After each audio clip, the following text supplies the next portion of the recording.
ابن جوزی نے لکھا ہے سینکڑوں سال پہلے، آج کے کسی عالم کی بات بتاتا تو لوگ انکار کرتے، سینکڑوں سال، کہتے ہیں بلخ میں قحط پڑ گیا، لوگ ہجرت کر کے سمرقند آ گئے، ایک سیدوں کا خاندان بھی آیا، ایک ایسی خاتون بھی آئی جس کے ساتھ 3 بیٹیاں تھی، بیٹا بھی کوئی نہیں، خامند فوت ہو گیا، مسجد کے ساتھ مہمان خانے بنے ہوتے تھے، وہاں اس نے بچوں کو ٹھہرایا اور نکلی سمرقند میں کہ کوئی آدمی مل جائے اور اس سے کہوں کہ تھوڑی سی مدد ہو۔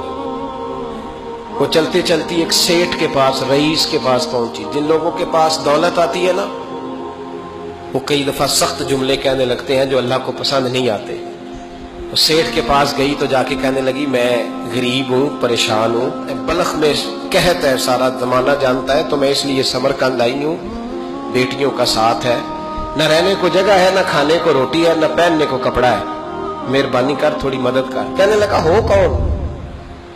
تو اس سید زادی نے کان آگے کر کے، ہاں کسی پہ بھی حالات سخت آ سکتے ہیں، اللہ سے ڈرنا چاہیے، کان آگے کر کے نہ کہنے لگی میں سید زادی اور یہاں میرا اپنا کوئی نہیں، مہربانی کر۔ تو وہ سیٹھ صاحب، چودھری صاحب کہنے لگے مجھے کیسے پتا چلے گا تو سید ہے؟ تو سید زادی نے اپنا پلو کھولا اور اپنے آنسو دونوں آنکھوں سے صاف کیے تو کہنے لگی اللہ تیرا بھلا کرے، میں ثابت نہیں کر سکتی کہ میں حضور کا خاندان، میرے پاس کوئی دلیل نہیں، میں نہیں بتا سکتی، چل ٹھیک ہے، چلی گئی۔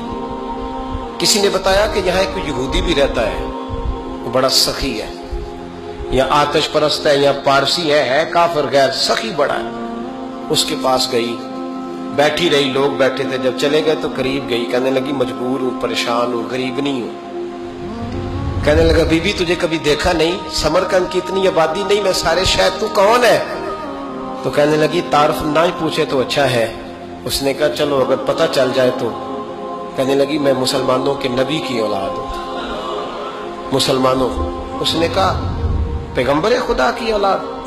اٹھ کے کھڑا ہو گیا، بی بی کو ساتھ لیا، گھر گیا، کہنے لگا جو صاف ستھرا کمرہ ہے نا اسے پھر دھو ڈالو، ایک دفعہ پھر دھو ڈالو۔ کمرہ دھلایا، صاف کرایا، پھر کہنے لگا بی بی میرے برتن زیادہ صاف ستھرے نہیں، میں نئے نہ خرید کے لا دوں۔ پھر نئے برتن لایا، پھر اپنے بچوں سے کہنے لگا اونچا نہ بھولنا کہ سیدہ فاطمہ کی شہزادیاں آئی، یہاں کوئی شخص اونچی بات نہ کرے۔ پھر کہنے لگا بی بی جو میرا بالکل طیب اور حلال رزق ہے نا، یہ اس میں سے لنگر ہے، لیکن چونکہ میں غیر مسلم ہوں، مجھے سلیقے نہیں آتے، جیسا تیسا بھی ہو نا اسے قبول کر لینا۔ خاتون کو کہنے لگا یہ گھر ہے، جب تک جی چاہے یہاں رہنا، اور دیکھنا ہو سکے تو رات اپنے نبی سے سفارش کرنا، میرا بھی کوئی مسئلہ، میری بھی کوئی قبولیت کہیں ہو جائے۔ وہ مسلمان کہلانے والا رات کو سویا، کہتے جنت سجی ہوئی ہے، لوگ جنت میں جا رہے ہیں، لائنیں لگی ہوئی ہیں، نبی پاک لوگوں کو جنت میں بھیج رہے ہیں، میں بھی دوڑ کے لائن میں لگ گیا، فرشتے نے میرا بازو پکڑا، کا پیچھے ہٹ، تو میں دوڑ کے حضور کی بارگاہ میں گیا، میں حضور سارے جنت میں جا رہے ہیں، یہ مجھے نہیں جانے دیتا۔ نبی پاک نے فرمایا تو کون ہے؟ کہ یا رسول اللہ میں مسلمان ہوں۔ کہتے حضور مجھ سے فرمانے لگے کوئی دلیل ہے تیرے پاس؟ دلیل ہے کوئی تیرے پاس؟ میں چپ کر گیا۔ فرمایا میری بیٹی تیرے دروازے پر آ ہی گئی تھی تو دلیلیں پوچھنے لگ گیا تھا۔ ہم جا دوڑ جا، سویرے آنکھ کھلی تو گلیوں میں ڈھونڈتا پھرتا ہے، تلاش کرتا پھرتا ہے، کونے کونے میں جاتا ہے وہ سادات کا گھرانہ کہاں گیا، ڈھونڈتے ڈھونڈتے اس غیر مسلم کے دروازے پہ جا کے پہچان لیا تو کہنے لگا خدا کا واسطہ جو تو نے نوکری کی ہے نا ان کی مجھ سے 11 گنا لے لے، یہ سادات کا گھر مجھے دے دے۔ تو کہنے لگا کل تو آتا تو شاید بات اور ہوتی، آج بات اور ہے۔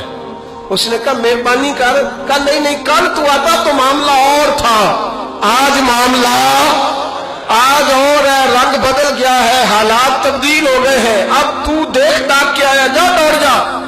کہنے لگا نہیں مہربانی کر، دے دے، تو غیر مسلم میں تیرا کیا تعلق؟ کہنے لگا چپ کر، غیر مسلم میں کل تک تھا، کل سے سجدوں سے پیار کیا ہے تو میرے حالات سنور گئے ہیں، وہ جو نظارے تو نے رات خواب میں دیکھے ہیں میں نے جاگتی آنکھوں سے دیکھے ہیں، میں نے جاگتی آنکھوں سے، اور تو نے کسی مفتی پیر عالم کے ہاتھ پہ کلمہ پڑھا ہے، میں نے رات محمد عربی کے ہاتھ پہ کلمہ پڑھا، رسول اللہ کے ہاتھ پہ کلمہ پڑھا۔